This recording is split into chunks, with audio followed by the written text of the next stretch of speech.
Trent Dawson ruled the school until he messed with the wrong girl. What happened next? No one saw it coming. It started with a look. Not the kind that passes unnoticed, but the kind that lingers. The kind that makes you feel like you don't belong. 16-year-old Jasmine Whitfield had been in Summit Ridge, Idaho for exactly 3 weeks, and she could already tell she was an outsider. She wasn't surprised. She and her father had moved around a lot because of his job, and she had long learned that some towns welcomed new faces, while others made sure you knew you weren't one of them. Summit Ridge High was the latter. Jasmine walked through the hallways, her backpack slung over one shoulder, avoiding the stairs. Her dad had warned her about kids like Trent Dawson, the ones who thought they owned the school, the town, and everyone in it. She had hoped, just maybe, she'd go unnoticed. That hope lasted 2 days. On the 3rd day, Trent made it clear she was his new target. It started with whispers when she passed by, then his friends would laugh, just loud enough for her to hear. After that came the jokes, mocking her hair, her voice, the way she walked. She ignored it. She had learned that was the safest thing to do. But Trent didn't like being ignored. One afternoon, Jasmine sat in English class, scribbling notes as Mr. Holloway, the teacher, droned on about The Great Gatsby. A sharp whisper cut through the room. "Hey, new girl." She didn't look up. "I'm talking to you, Whitfield." Still, she kept her eyes on her notebook, tightening her grip on her pen. Trent smirked, leaning back in his chair. "I just think it's funny. You know how some people show up where they're not wanted?" A few snickers. Jasmine forced herself to keep writing. "But hey," Trent continued, voice dripping with fake sympathy, "maybe you're just lost. I mean, a school like this, with people like us, must feel kind of different, huh?" Jasmine's chest tightened, but she said nothing. She had promised herself she wouldn't let people like him get to her, but Trent wasn't done. He leaned closer. "Hey, Whitfield, you hear me? Or is it hard to hear over all that?" "Trent," Mr. Holloway's voice cut in, sharp and impatient. "Do you have something to share with the class?" Trent leaned back, hands up in mock surrender. "No, sir, just welcoming the new student." Mr. Holloway gave him a warning look, then turned back to the board. Trent shot Jasmine one last smirk before settling in his seat. She let out a quiet breath. Maybe that was it. Maybe he'd get bored. Maybe... A folded-up piece of paper landed on her desk. Her fingers hesitated before opening it. "Go back to where you came from." Jasmine's stomach dropped. She didn't react. She wouldn't give him the satisfaction. She folded the paper and tucked it into her backpack, keeping her face blank as the lesson continued. But things were only getting started. Because Trent Dawson didn't know who her father was, and soon he was going to find out. But before that, things were about to get a whole lot worse. Jasmine had learned to endure things like this. She'd lived in enough towns, walked through enough hallways, sat in enough classrooms to know. People like Trent always existed. But the thing about bullies, if you don't react, they just push harder. It was a Friday, and the cafeteria was loud. Trays clattering, voices bouncing off the walls, the sharp scent of pizza and stale fries lingering in the air. Jasmine sat alone at a corner table, earbuds in, pretending she couldn't hear the whispers around her. Then, she felt it. That presence. She looked up. Trent stood a few feet away, his hands stuffed in his Letterman jacket, his trademark smirk plastered across his face. Behind him, his friends, Liam, Kyle, and Chase, stood watching, waiting. She had seen this before. Trent tilted his head. "You always eat alone?" Jasmine didn't answer. "You should really try to make some friends." He looked at her untouched tray, then at his friends. "Or maybe people just don't want to sit with you." Kyle snickered. Liam leaned in. "I think she likes being a loner." Trent took a step closer. "Or maybe she just doesn't belong here." Jasmine's fingers curled under the table. She didn't say anything, didn't move. Trent didn't like that. In one quick motion, he grabbed her tray and flipped it. The loud clatter of the plastic tray hitting the floor sent the whole cafeteria into silence. Food splattered across the tile, mashed potatoes smeared across her sneakers, milk spreading in a white pool. Gasps, stifled laughter. Jasmine's hands clenched into fists. Trent's smirk widened. Oops. Jasmine stared at the mess, heat creeping up her neck. She felt everyone's eyes on her, waiting. Would she cry? Would she lash out? Would she? She pushed her chair back, slowly, calmly. She reached for a napkin, wiped her hands, and stood up. She wasn't going to give him what he wanted. But Trent wasn't done. As she turned to leave, he moved in front of her, blocking her path. "Hey, where are you going? We're just getting to know each other." Jasmine took a slow breath. "Move." The cafeteria held its breath. Trent's smirk flickered, just for a second. "What was that?" he asked, voice laced with amusement. She met his eyes. "I said move." His friends laughed. "Whoa," Liam chuckled. "She's got a mouth." Trent stepped closer, closing the space between them. "Or what?" Jasmine swallowed. She could feel her pulse in her ears. Her fingers twitched at her sides. And then, "What the hell is going on here?" A sharp voice cut through the cafeteria. Ms. Reyes, the assistant principal, strode toward them, her heels clicking against the tile. Her eyes darted between Jasmine and Trent, then down at the spilled food. Trent's smirk was gone. He took a step back, putting on an innocent face. "Nothing, Ms. Reyes. Just a little accident." Ms. Reyes didn't look convinced. Her gaze flicked to Jasmine. "Is that true?" Jasmine hesitated. If she told the truth, nothing would change. Kids like Trent never got in trouble. She had seen this play out before. She glanced around. No one spoke up. No one defended her. She swallowed back the lump in her throat. "Yeah," she muttered. "It was an accident." Trent smiled. Miss Reyes exhaled. "All right, get this cleaned up." And just like that, it was over as Trent's friends snickered as they walked away, bumping shoulders. "See you Monday, Whitfield," Trent called over his shoulder. Jasmine stood there, staring at the mess on the floor. She thought about her dad, about how he always told her to stand up for herself. But what was the point when no one listened? She grabbed her backpack and walked out of the cafeteria. But this time, she wasn't just going to let it slide.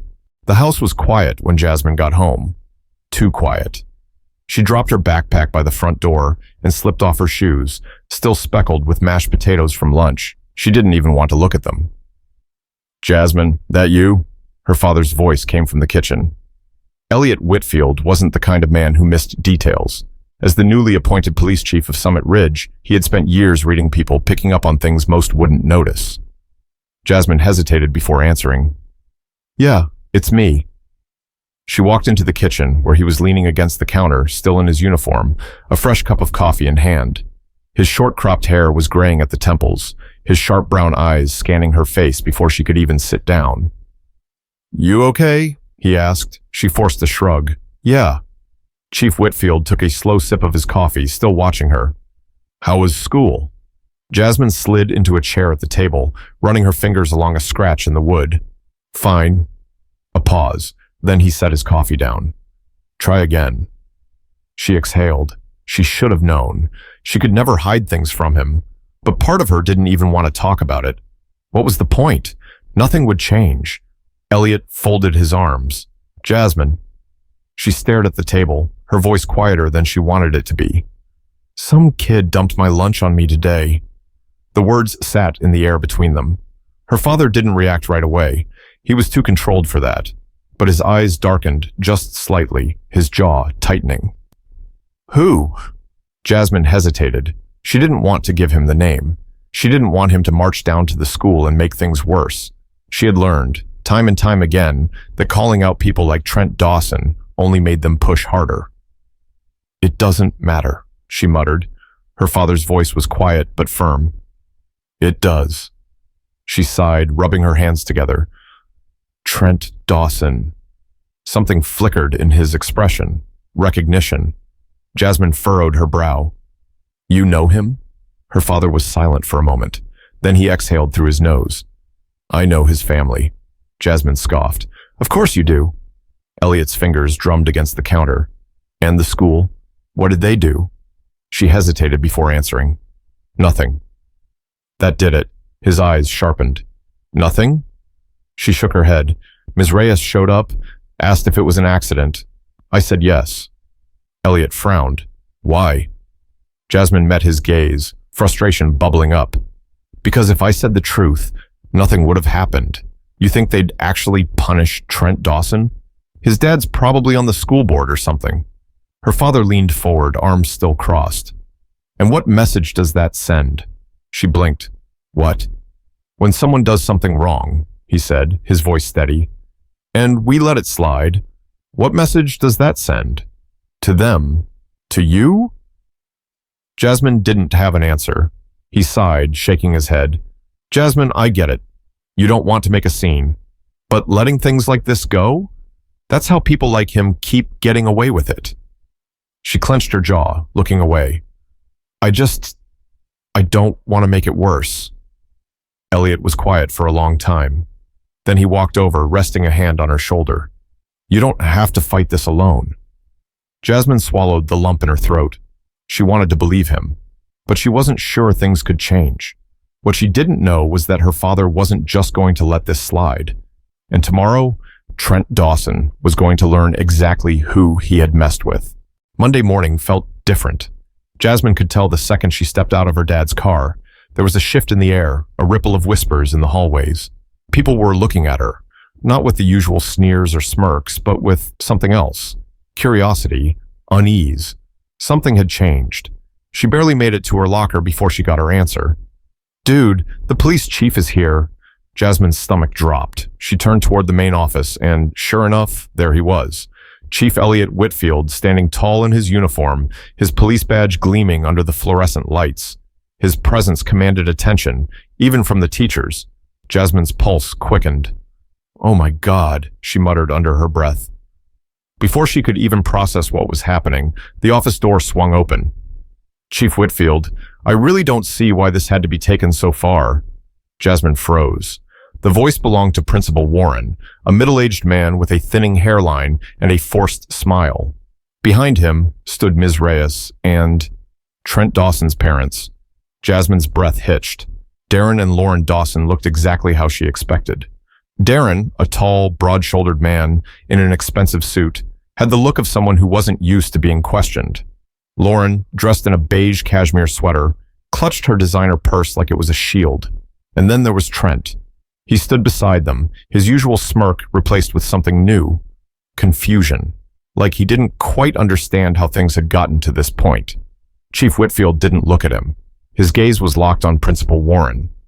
I took it this far, Elliot said, his voice calm but firm, because my daughter was publicly humiliated in your cafeteria, and your staff let it happen.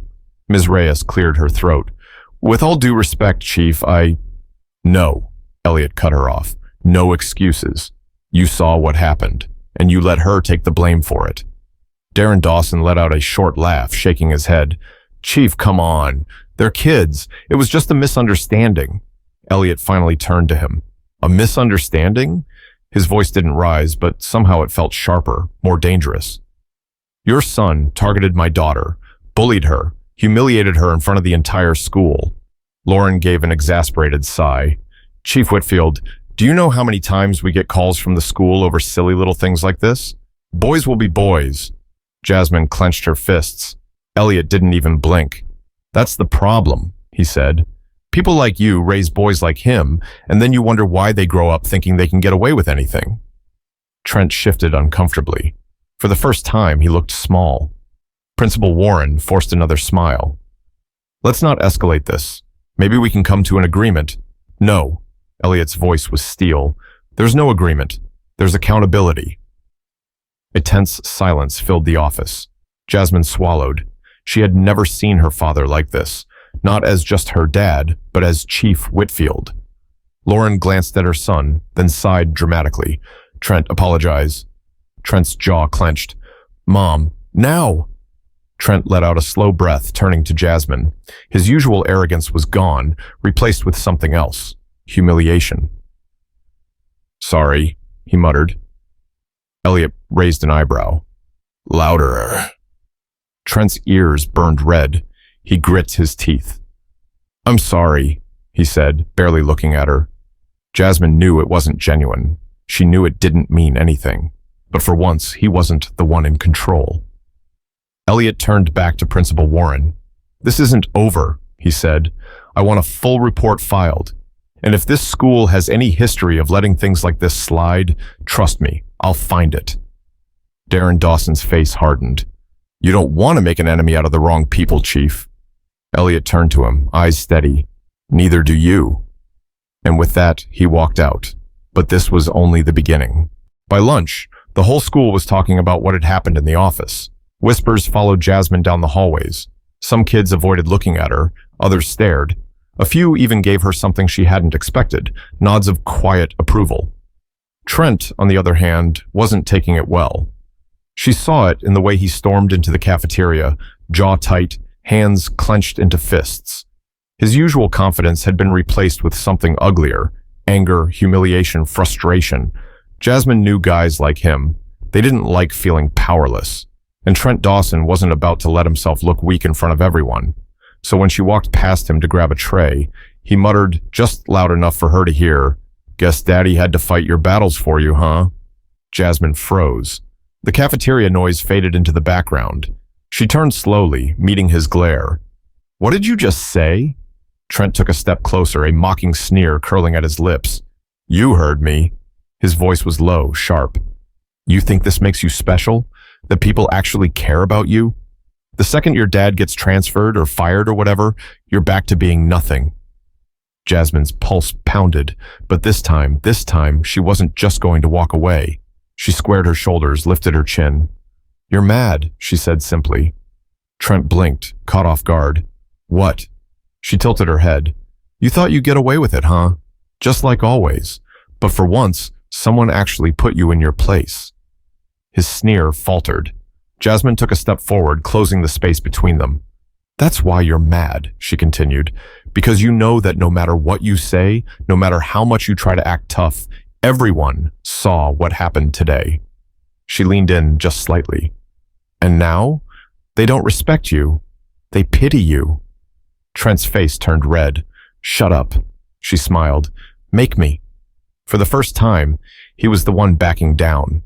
He clenched his jaw, fists shaking at his sides, but he didn't say another word. Instead, he turned and stormed out of the cafeteria, pushing past his friends. Jasmine exhaled, the adrenaline still pumping through her veins. She could feel the eyes on her. But for the first time since she moved here, she didn't feel small. She didn't feel like the outsider. She felt seen. And as she picked up her tray and walked to her table, she realized something else. Trent Dawson might have thought he ruled this school, but that was over now, and he knew it. By the end of the day, it was clear. Things had changed. Jasmine felt it in the way people looked at her. Not with pity, not with judgment, but with something else. Respect. Some students still whispered, still stared, but they weren't laughing anymore. The ones who had once snickered at Trent's jokes now acted like they didn't even know him. And Trent? He kept his head down.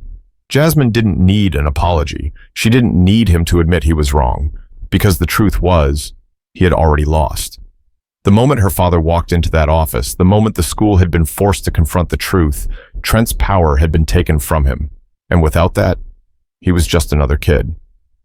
At the end of the day, Jasmine climbed into her dad's car, shutting the door behind her. Elliot glanced at her. "How was school?" She hesitated. Then for the first time in weeks, she smiled. "Not bad." Her father smirked, pulling out of the parking lot. "See, I told you. People like Trent, they only have power if you give it to them." Jasmine exhaled, looking out the window. "Yeah, I get that now." A comfortable silence filled the car as they drove through town. Then Elliot spoke again. "You know, I didn't stand up for you because I thought you were weak." She frowned. "What?" He kept his eyes on the road. "I did it because I knew you weren't." Jasmine blinked. Elliot glanced at her, a small smile tugging at his lips. "I just needed you to see it for yourself." Jasmine swallowed the lump in her throat, looking down at her hands. For so long, she had felt powerless, like the only way to survive was to shrink, to disappear. But today, she realized something important. Standing up for yourself isn't just about fighting back. It's about knowing your worth. And once you know that, no one can take it away from you. How many times do people like Trent get away with things because no one speaks up? Because people assume it won't change anything? Bullies thrive in silence. They count on it. But the second you take away their control, the second you refuse to be afraid, they lose their power. So don't let anyone tell you who you are. Don't let them define your worth. Because the moment you decide to stand tall, they can't push you down, and they never will.